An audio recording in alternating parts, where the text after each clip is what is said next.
As the 1960s progressed, disagreements among civil rights groups and the rise of black nationalism created a violent period in the fight for civil rights. From this fight for equality came a resurgence of racial pride for African Americans, a legacy that influences today's generations. In today's notes, we'll be looking at the changes that take place in the civil rights movement as we move through the 1960s. What civil rights groups had in common in the early 1960s were their calls for newfound pride in black identity and a commitment to change the social and economic structures that kept people in a life of poverty. However, by 1965, leading civil rights groups began to drift apart. New leaders emerged as the movement turned its attention to the North, where African Americans faced not legal segregation, but deeply entrenched and oppressive racial prejudice. The problem facing African Americans in the North was de facto segregation, or segregation that exists by practice or custom. De facto segregation can be much harder to fight than de jure segregation, or segregation by law, because eliminating it requires changing people's attitudes rather than simply repealing laws or creating new laws. As the civil rights movement moved into the late 1960s, activists would find it much more difficult to convince whites to share economic and social power with African Americans than they had found it to convince them to share lunch counters and bus seats. De facto segregation increased following World War II. When white soldiers returned home, many white American families moved outside of the urban areas and into the suburbs. That left most African Americans living in urban areas, and most cities in the North and South were severely segregated, with African Americans living in the urban centers in the city, and white Americans living on the fringes of the city and in suburbs. The suburban communities that whites lived in had nice homes, newly paved streets, nice new schools, new shops, and many of the urban centers that African Americans were living in were very run down, with poor housing, rundown schools, neglected city facilities. So the de facto segregation in the North proved to be the next challenge for the civil rights movement. As the civil rights movement moved into the mid and late 1960s, new leaders and new messages entered the movement. These new leaders brought messages different from the civil disobedience and nonviolent approach that was sought by leaders like Martin Luther King Jr. Instead, new leaders supported more active and sometimes violent approaches.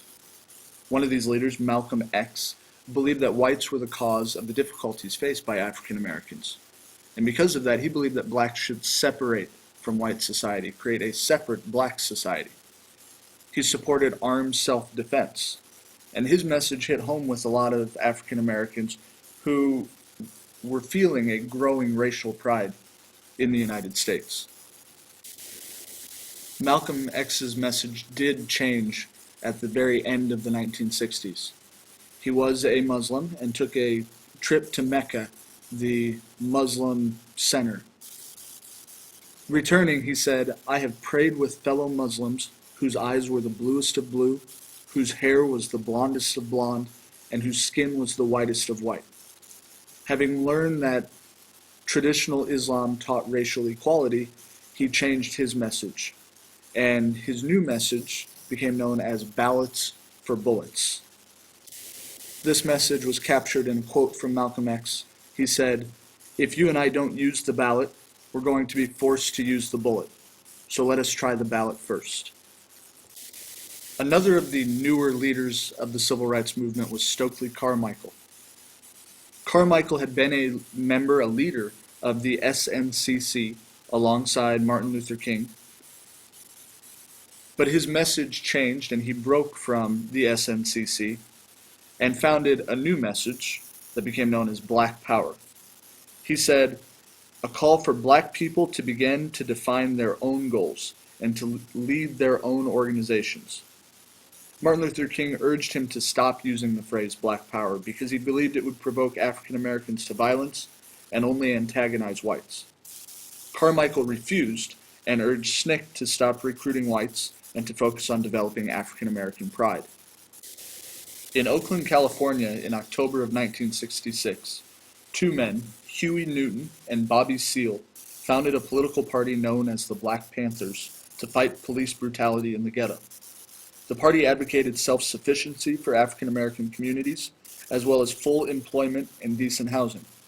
Members maintained that African Americans should be exempt from military service because an unfair number of black youths had been drafted to serve in Vietnam. Dressed in black leather jackets, black berets, and sunglasses, the Panthers preached self-defense and sold copies of the writings of Mao Zedong, leader of the Chinese Communist Revolution.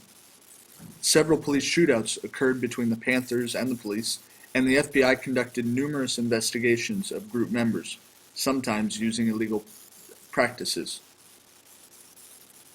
Even so, many of the Panthers' activities, such as the establishment of daycare centers, free breakfast programs, free medical clinics, assistance to the homeless, and other services, won them support in ghettos across the United States.